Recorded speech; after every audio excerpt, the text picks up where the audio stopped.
Hey, what is going on guys? RvzStealth here, and in today's video, I'm going to be giving you guys my opinion on the best champions to carry you out of bronze in Season 5. Now, I'm going to do it in the format where I give one champion for each position, and then at the end of the video, I'll give one honorable mention for each position. So let's get right into the video.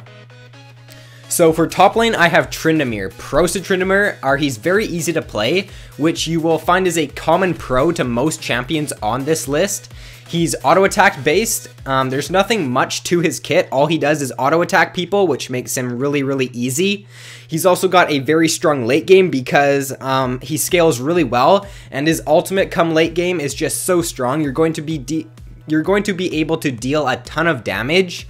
He also has good sustain in lane because of his Q. I always like to max my Q on Tryndamere, especially if I'm in a bad matchup, because then you can just, whenever you hit minions, you'll get a little bit of fury, and then once that gets up to like a pretty decent amount, then you can use your Q and heal yourself for a pretty good amount. And he's also got mobility on his E, which is really nice as well. Cons to Tryndamere he does have some weaker matchups in lane, so if you are going up against an opponent who you're not very confident against, then rather than starting Doran's Blade and 1 potion, maybe try starting Cloth Armor and 5 pots to sustain the early game, because he does have a few weaker matchups. However, in lower elos, usually people don't know how to counter pick, so you probably won't run into too much trouble with this. But if you're not confident in your matchup, then just start Cloth 5 or start with Boots and 4 pots so that you can sustain the early game. And CC also does counter him, which is why you don't see him as much in the higher elos, because if the enemy team is smart, they'll just use their CC whenever he's engaging, and they'll be able to lock him down really easily and kill him quite quickly. But like I said, in the lower elos, you probably won't find that as often. That's why Yi and Tryndamere are so strong in the lower elos, in my opinion, because people don't know how to use their CC correctly. So for jungle, I have Warwick. Pros to Warwick he is very easy to play. He's also auto attack based like Tryndamere, and he's got a very strong ultimate. It's point and click, and if you can get it off on the enemy AD carry or whoever's fed on the enemy team in team fights, it's going to take them out of the fight for a pretty long duration, and you're going to be able to lock them down really easily because of his ultimate. He's also a bruiser, so he can build a little bit of damage and then go full tank from there. And he can also solo dragon really easily. Once you get level 6, you can for sure solo dragon as Warwick. You could probably even solo it earlier in the game.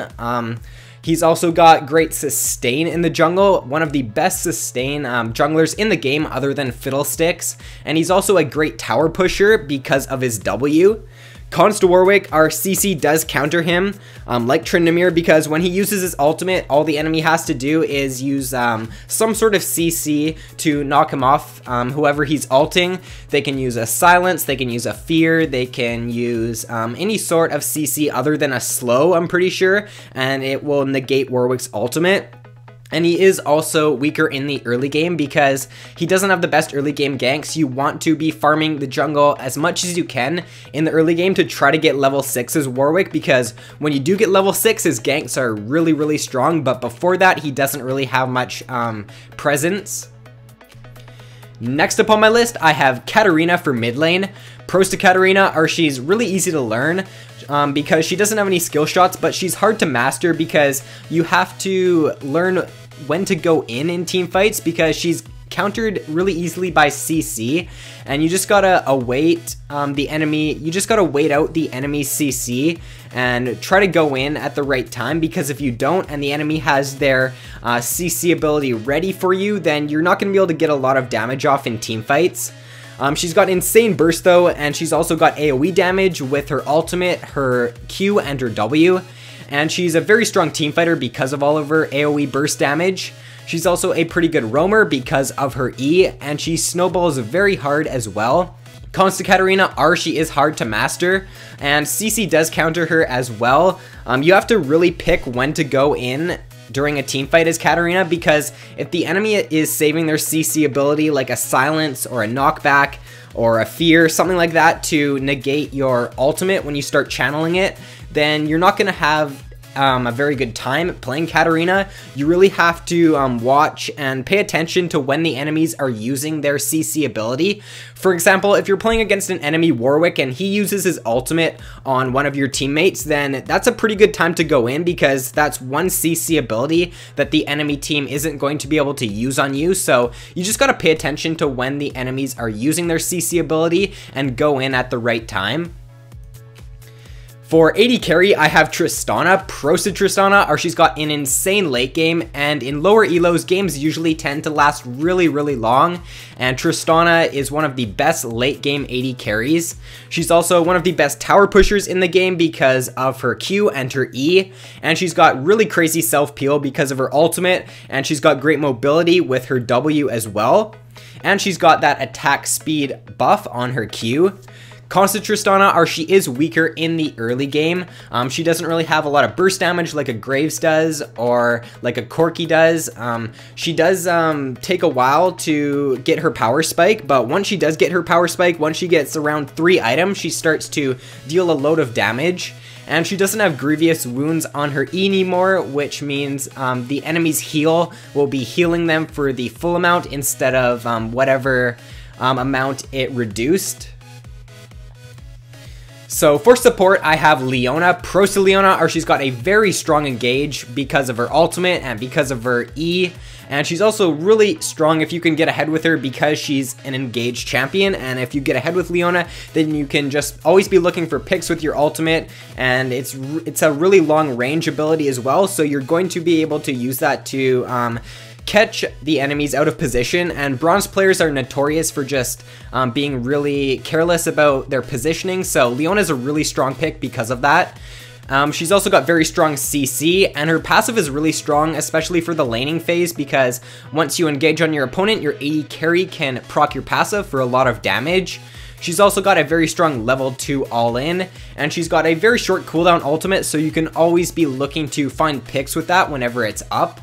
Cons to Leona are she is a little bit weaker if she falls behind because she is an engage based champion, and if you fall behind with her, you're not going to be able to look for those engages that you could have if you were ahead. And she is semi skill shot reliant because of her EQ combo and because of her ultimate.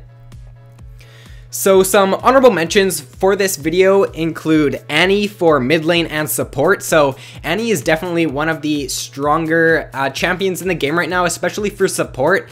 Her flash stun Tibbers combo is just really strong for picking out enemies and finding great picks in team fights. I definitely recommend picking up Annie right now for higher elos even too, but she's a really great pick for low elos because she doesn't have any skill shots and she's really easy to pick up on. For jungle, I have Master Yi. Yi is basically another version of Tryndamere. I'd say he's a little bit weaker than Tryndamere because he doesn't have the Tryndamere ultimate and he doesn't have the CC that Tryndamere has, but he is definitely a pretty strong pick, and he's strong for lower elos because in lower elos, people usually don't know how to use their CC correctly, and therefore Yi can take advantage of that and just deal a load of damage in team fights. For top lane, I have Darius. Darius is also a champion who doesn't do too well in the higher elos because he can get kited really easily because he doesn't have any mobility, but in the lower elos, having mobility it's definitely useful, but it's not as important as in the higher elos.